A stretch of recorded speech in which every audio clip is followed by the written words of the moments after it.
Good morning, comic book people and collectors of everything cool. My name is Stefan, Fat Comic Book Dude, and I'm doing a review and a look at The Authority by Warren Ellis and Brian Hitch. I'm going to go through the issues 1 through 12 in this, and then 13 through 27 with this.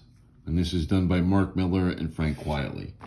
Now, I picked this up because at the time, James Gunn and DC Studios were going to make a movie out of this. Unfortunately, it was dropped to the back burner because they were afraid it was going to be compared to The Boys. I can tell you right now, the first 12 issues of this are nothing like The Boys. Nothing at all. Yes, they use lethal force, but these are heroes that work together, that trust each other, and they're like a family.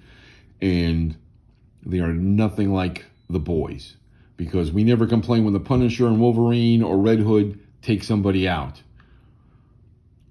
We never say they're the boys. But anyway, the DC Compact takes us through issues 1 through 12 of The Authority.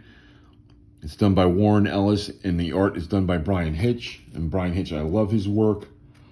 The first arc is about, basically, the first arc is about how the Wildstorm universe, before it merged with DC Universe, they were, at this time, were saying they didn't have any heroes to protect the world.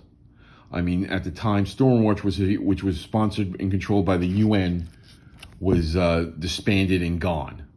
So they didn't have anybody, organization to protect the Earth from anything. But then this girl comes along. I'll go back to that first page. Jenny Sparks. She puts together a team to fight, to protect the Earth from just about everything. And she's over almost 100 years old. Here's the rest of the team. You have Jack Hawksmoor. You have the engineer. You have my favorite, Midnighter. And you have Apollo, you have the Doctor, and you have Swift. These are the members of the Authority in this DC Compact. The first arc, they're introduced because of they're attacked by a rogue nation, by this guy who wants revenge for his country being attacked by Stormwatch. And then Jenny Sparks, she takes her team and stomps them, which is really good. The art is fantastic. The next arc, let me see. Oh, here's a great 2-page spread by Brian Hitch. These are clones that are being sent out by the Rogue Nation to attack the world. And then the next arc, the world is again attacked by another dimension that Jenny Sparks knew of because of her long in life. And I'm going to show you the villain in a second, if I can find it. He's coming. I mean, here's another 2-page spread. Look at the art. That's fantastic. I've read this book so many times, I can't put it down. That's the Authority's headquarters, the Carrier. It travels between dimensions, which is really cool. And here's the villain coming up. That's the villain who wants to invade the Wildstorm universe, and so he can breed his alien race so they won't become extinct. So that's the gist of that one. The next storyline are these eggs are being released in the Wildstorm universe, and they have to stop them. But they also introduced these other group of heroes called the Planetary. And there's this gentleman here. And that series is written also by Warren Ellis. They say it got good reviews. I never picked it up, but it's comprised of this gentleman, this woman, and this guy right here who's getting kicked in the butt by that guy. And it was really good. I read it. I'm looking for it. I'm trying to get the Planetary Omnibus, hopefully, when I go to this small con in September, that they'll have all these within reasonable price. And then we go to the last arc. The Earth is being attacked by this being called the Doctor, called God.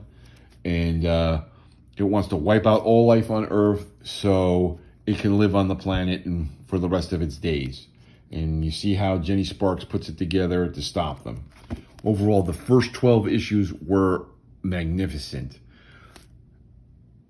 I'm sorry they're not making a movie out of this. Maybe they'll make a animated movie, which would be great. But if you pick this up, you will not be disappointed. I promise you that. Now, I was so hyped. I found this on eBay. My son Nick picked it up for me. It's the last of this. It finishes the series of Volume 1 from 13 to 27. And unfortunately, Warren Ellis and Hitch don't do the work. It's Frank Miller, Frank Quietly, and Dustin Nigin, I believe it is. And I'm sorry, where this one took us on a rocket. You got on it, it took off like warp speed, and it was fantastic. This one came crashing to Earth. I mean, it was all right. Some of the stories were good. You had the Authority battling a villain who was a hero, who became a villain, who wants to conquer the Earth. You had this other person who made, who powered up these other people to fight the Authority, to remove them. And then you had this other one where the governments were tired of the Authority doing things their way, and they put their own group together to take them down, and the Authority fought back. And I mean, the stories were good, but compared to the first 12 issues, I didn't care for it. Sad to say, I thought the Authority deserved better. Then I picked this up. This is Wildstorm Trade 1. This is where Warren Ellis, he takes all the characters from the Wildstorm universe and just changed their origins. And it's really good. I enjoy it. The art's okay, but the story is so much better. And I'm going to try and pick up all the rest of the trades. There's 3 more trades, and hopefully I'll be able to get it. I may have to go to eBay to get them all, but that's what I get for being late to the party. But some of the art this is the art, which is okay. You know, Drifter is one of my favorite characters from the Wildstorm universe. And you see them in DC, they're trying so hard to get this guy to be popular, and it's just not working. And honestly, if it were up to me, if I had the power, I would take everybody from the Wildstorm universe, put them back in their own universe, separate from the DC universe, and go from there. And just do maybe a mini-series here or a mini-series there, launch one title, see how it does. Hopefully, get Warren Ellis to come back, because he seems to have the most success with these characters. But other than that, that's my story. This is my review of all 3 of these trades. So, if you get a chance to pick this up, like I said, you won't be disappointed. I'll see everybody New Comic Book Day, and thank you for all who subscribe to me. If you like this video, please subscribe, write a comment, give a thumbs up. It would be great. And have a great day, everyone. See you New Comic Book Day.